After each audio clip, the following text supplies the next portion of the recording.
IPL spot fixing scandal. India में IPL यानी Indian premiere league का एक अलग ही क्रेज है। अप्रैल और मई के महीनों में इंडिया में सभी लोग अपने टीवी या फोन से चिपके अपने फेवरेट टीम और प्लेयर्स को जम के फॉलो करते हैं। लेकिन 2013 में आईपीएल में कुछ ऐसा घटा जिससे सब शॉक में चले गए। कई लोगों का तो क्रिकेट से विश्वास ही उठ गया। 15 मई 2013 Rajasthan Royals versus Mumbai Indians match के लिए राजस्थान के फैंस बहुत ही ज्यादा एक्साइटेड थे। पर जब उन्हें पता चला कि उस दिन इंडिया का star fast bowler S Sreesanth Rajasthan team की सिलेक्टेड लाइनअप में नहीं है, तो सब बहुत ज्यादा हैरान हो गए। क्योंकि एस श्रीसंत उस समय एक बहुत ही पॉपुलर और लव्ड क्रिकेटर्स में से एक था। किसी को यह समझ नहीं आ रहा था कि टीम के कैप्टन राहुल द्रविड़ ऐसा क्यों करेंगे। लेकिन शायद राहुल को एक ऐसे सच के बारे में अंदाजा था जो कुछ ही देर में सारी दुनिया के सामने आने वाला था। अगली सुबह हर जगह बस एक ही हेडलाइन फैली हुई थी कि पिछली रात स्पॉट फिक्सिंग स्कैंडल से रिलेटेड केस में एस श्रीसंत और राजस्थान रॉयल्स के दो और क्रिकेटर्स अजीत चंडेला और अंकित छवन को अरेस्ट कर लिया गया है। इस खबर ने इंडियन क्रिकेट फैंस को 2000s के क्रिकेट स्कैम की फिर से याद दिला दी और कई क्रिकेट के दीवानों का दिल भी तोड़ दिया। लेकिन 2013 आईपीएल में फिक्सिंग का एक गंदा दलदल लोगों के सामने आया कैसे? दरअसल आईपीएल के आने के बाद से ही हर जगह सट्टेबाजी बहुत ज्यादा चल रही थी। 2012 में भी पुलिस ने कुछ डोमेस्टिक प्लेयर्स को अरेस्ट किया था, लेकिन उन्हें अभी भी किसी बड़े प्लेयर के अगेंस्ट कोई सबूत नहीं मिला था। 2013 का आईपीएल जब शुरू हुआ तो पुलिस ने सस्पेक्ट्स पर नजर रखना और उनकी फोन टैपिंग करना शुरू कर दिया। इसी बीच दिल्ली पुलिस को एक नंबर मिला। उस नंबर से कई कॉल्स पाकिस्तान जा रहे थे, तो दिल्ली पुलिस ने गाइडलाइंस के अकॉर्डिंग ये बात मुंबई के एटीएस सेल को बताई। इस नंबर की कॉल्स को जब एटीएस ने कुछ दिन टैप किया तो उनके सामने जो सच निकल कर आया उसने उनका भी दिल दहला दिया। क्योंकि ये फोन नंबर किसी और का नहीं बल्कि पाकिस्तानी अंपायर असद रऊफ का था, जो पाकिस्तान में बैठे अंडरवर्ल्ड के लोगों और बुकीज से मैच की स्पॉट फिक्सिंग की सारी डिटेल शेयर कर रहे थे। स्पॉट फिक्सिंग जिसमें ऑलरेडी फिक्स चीजों का इंडिकेशन देने के लिए प्लेयर्स ऑन द स्पॉट इशारा देते हैं, जैसे ओवर की स्टार्टिंग में टॉवल पहनना या कैप पहनना। अंकित छवन को मुंबई के अगेंस्ट मैच में 60 लाख रुपए ऑफर हुए थे ताकि वो अपने ओवर में 14 या 14 से ज्यादा रन दे, और अंकित ने ठीक उसी को फॉलो करते हुए अपने ओवर में 15 रन दिए। पुलिस ये कॉल रिकॉर्डिंग सुनकर हैरान इसलिए थी क्योंकि इसमें बाकी कई प्लेयर्स के साथ नाम आया था इंडियन टीम के स्टार बॉलर एस श्रीसंत का। उन कॉल रिकॉर्डिंग्स में 9 मई के मैच के बारे में बात हुई थी, जिसमें सेकेंड ओवर के बाद श्रीसंत ने अपना टॉवल अपनी कमर से बांधा और ओपोनेंट टीम को 13 रन दिए। पुलिस ने बिना देरी करते हुए उस दिन की फुटेज क्रॉस वेरीफाई की। जब सारा सच उनकी आंखों के सामने आ गया तो उन्होंने बिना देरी करते हुए 15 मई की रात को होटल इंटरकॉन्टिनेंटल में रेड मारी, जहां पुलिस का शक यकीन में बदल गया क्योंकि श्रीसंत के होटल रूम में काफी कैश मिला।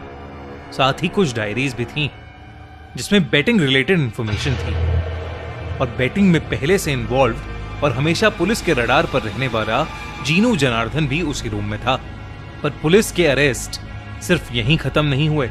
उसी रेड के बाद पुलिस होटल ट्राइडेंट पहुंची, जहां उन्होंने राजस्थान रॉयल्स के इन तीनों प्लेयर्स को अरेस्ट कर लिया। इसी के साथ मिली उन प्लेयर्स की कई सारी प्रॉपर्टीज, वॉचेस और कई सारी लग्जूरियस चीजें और कैश जो उन्होंने स्पॉट फिक्सिंग करके कमाया था।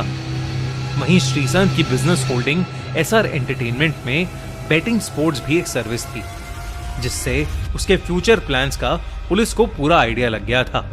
अरेस्ट के कुछ ही घंटों बाद बीसीसीआई ने तीनों क्रिकेटर्स को हमेशा हमेशा के लिए सस्पेंड कर दिया। वहीं मुंबई पुलिस के हाथ आई असद रऊफ की कॉल रिकॉर्डिंग्स। उन कॉल रिकॉर्डिंग्स में उन्हें एक बॉलीवुड एक्टर और farmer big boss winner Vindu Dara Singh की इन्वॉल्वमेंट का भी पता चला। विंदु दारा सिंह असद के साथ आईपीएल की स्पॉट फिक्सिंग में शामिल था। जब विंदु को इंटेरोगेट किया गया तो विंदु ने कन्फेस किया कि वो स्पॉट फिक्सिंग में इन्वॉल्व था। और वही था जो प्लेयर्स और बुकीज और अंपायर असद राउफ के बीच में कोऑर्डिनेट करता था। पुलिस को अभी भी लग रहा था कि एक गेम इससे भी बड़ा है, तो उन्होंने बिंदु के सारे रिकॉर्डेड कॉल्स को सुना। इन रिकॉर्ड्स के बाद एक ऐसा सच सामने आया जिस पर पुलिस को भी बिलीव नहीं हो रहा था। ये नाम था उस टाइम के बीसीसीआई के चेयरमैन के नेफ्यू का और लोगों की मनपसंद टीम चेन्नई सुपर किंग्स के टीम प्रिंसिपल गुरुनाथ मय्यप्पन का। पुलिस ने मय्यप्पन के नाम के समन्स जारी किए, लेकिन वो मिसिंग हो गया। पर इससे पहले पुलिस उसके पीछे हाथ धोकर पड़ती। 24 मई 2013 को मय्यप्पन ने खुद पुलिस को सरेंडर कर दिया। पुलिस ने उसे बैटिंग, चीटिंग और कॉन्स्पिरेसी के लिए अरेस्ट कर लिया। उसी दिन सीएसके टीम के ओनर्स की एक स्टेटमेंट इशू करी गई, जिसके हिसाब से मय्यप्पन की सीएसके की कंपनी में कोई भी ओनरशिप नहीं थी। 26 मई 2016 को बीसीसीआई ने एक 3 मेंबर कमीशन अनाउंस किया, जो मय्यप्पन के स्पॉट फिक्सिंग में इन्वॉल्वमेंट को इन्वेस्टिगेट करने वाली थी। मय्यप्पन के स्पॉट फिक्सिंग में इन्वॉल्व होने की वजह से पुलिस के शक की सुई राजस्थान रॉयल्स के ओनर्स और मैनेजमेंट की तरफ भी गई। उन्होंने 5 जून 2013 को राजस्थान रॉयल्स के टीम के ओनर राज कुंद्रा को क्वेश्चन और इंटेरोगेट किया, और इंटेरोगेशन में राज टूट गए और उन्होंने कन्फेस किया कि वो अपनी ही टीम के रिजल्ट्स पर अपने बुकी दोस्त के थ्रू बैटिंग करते थे। इस पूरी बैटिंग के गेम के असली पत्ते पुलिस के सामने आने बाकी थे, क्योंकि दोनों मुंबई और दिल्ली पुलिस के पास कुछ ऐसे सबूत सामने आए जो सिर्फ और सिर्फ एक ही आदमी की तरफ पॉइंट करते थे, दाऊद इब्राहिम, दुनिया का मोस्ट वांटेड गैंगस्टर।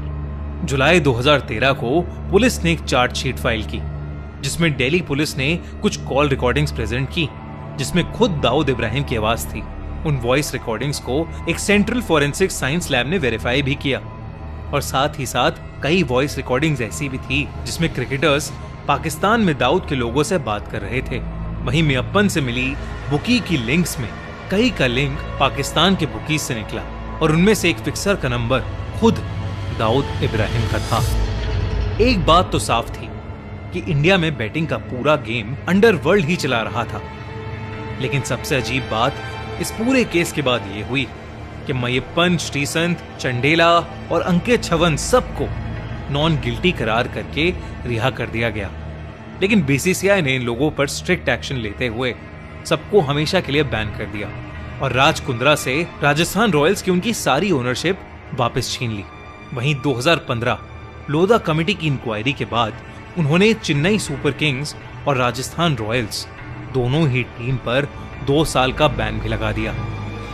इस बेटिंग स्कैंडल ने इंडियन क्रिकेट जगत को हमेशा के लिए हिलाकर रख दिया था, जिसकी वजह से बीसीसीआई के कई रूल्स के साथ साथ आईपीएल के भी कई रूल्स बदले गए। एस श्रीसंत ने हमेशा ही कहा कि वो कभी इन सब में इन्वॉल्व नहीं थे और उन्हें फंसाया गया था।